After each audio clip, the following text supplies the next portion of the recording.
এই পর্যন্ত গত কয়েকটা দিন থেকে রাসেলস ভাইপার সম্পর্কিত যেসব তথ্যগুলো আমরা দেখতে পাচ্ছি মিডিয়াতে, নিউজ পেপারে, এমনকি ফেসবুকে, তার ম্যাক্সিমামগুলা কিন্তু আসলে ভুল তথ্য, মিস ইনফরমেশন, ভুয়া তথ্য, এবং এই তথ্যের কোনো ভিত্তি নেই। তাহলে অবৈজ্ঞানিক তথ্য মানুষকে যত বেশি আপনি দেবেন, তত মানুষ কিন্তু ভয় পাবে এবং আতঙ্কিত হবে। যেমন একটা কথা বলা হচ্ছে, রাসেলস ভাইপার তেড়ে তেড়ে আসবে। রাসেলস ভাইপার কখনোই আসলে তেড়ে তেড়ে আসে না। এরা একটা শান্ত ধরনের প্রাণী, এরা এক জায়গায় লুকিয়ে থাকতে পছন্দ করে। শুকনো লুকোনো জায়গা হচ্ছে তাদের পছন্দ।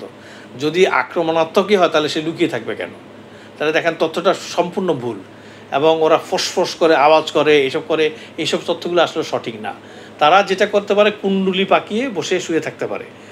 আপনি যদি তাকে অনেক বেশি ডিস্টার্ব করেন তখন সে শরীরটাকে ফুলাতে পারে, এইটুকু পর্যন্ত সে করতে পারে।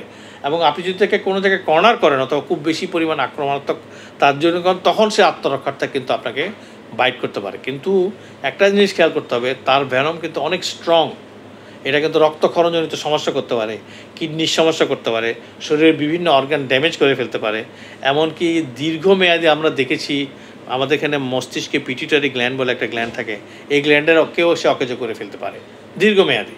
তাহলে অনেক ধরনের কিন্তু তার ক্যাপাসিটি আছে। এই জন্য যদি তাকে আসলে আমরা কর্নার করে ডিস্টার্ব করি, তাহলে সে আত্মরক্ষাতে বাইট করলে সেটা কিন্তু ভয়ঙ্কর হতে পারে, কোনো সন্দেহ নেই। কিন্তু সে তেড়ে আসবে, সে অনেক বেশি আওয়াজ করবে, অথবা সে মনত বলা হচ্ছে যে পঞ্চম বিষাক্ত সাপ, এগুলো সব ভুল তথ্য। আপনি প্রথম আক্রমণাত্মক 30টা সাপের মধ্যে তার কোনো অস্তিত্বই নেই। এবং বাংলাদেশে এটা ছাড়াও কোবরা আছে, ক্রেইট আছে, অর্থাৎ কেউটে সাপ আছে, গোকরা আছে, এগুলোও কিন্তু চরম বিষধর সাপ কিন্তু। এবং আমাদের বাংলাদেশে রাসেলস ভাইপারই একমাত্র বড় সমস্যা এটা নয়, কিন্তু অনেক বড় সমস্যা আমরা কেউটে নিয়েও আছি। কেউটেগুলোর বিরুদ্ধে আমাদের যে অ্যান্টিভেনমগুলো আমরা দিচ্ছি, এগুলো অনেক ক্ষেত্রে আমরা দেখছি কাজ করে না। কারণ এগুলো আমাদের বাংলাদেশের এই যে সাপের বিরুদ্ধে তৈরি করা হয় নাই, এগুলো ইন্ডিয়ার কমন ক্রেটের এগেন্সে তৈরি করা হয়েছে।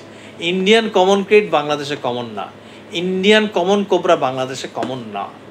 তাহলে দেখেন আমরা যেগুলো নিয়ে কাজ করছি পার্শিয়ালি কাজ করে যাওয়ার কথা। তাহলে অনেক ধরনের সমস্যাগুলো কিন্তু আমাদের সর্বদাংশনে আছে। রাসেলস ব্যাপারের একটি মাত্র সমস্যা, কিন্তু যে তথ্যগুলো আমরা দেখতে পাচ্ছি তার ম্যাক্সিমামগুলো আছে ভুয়া, এবং এগুলার কোনো অস্তিত্বই নেই।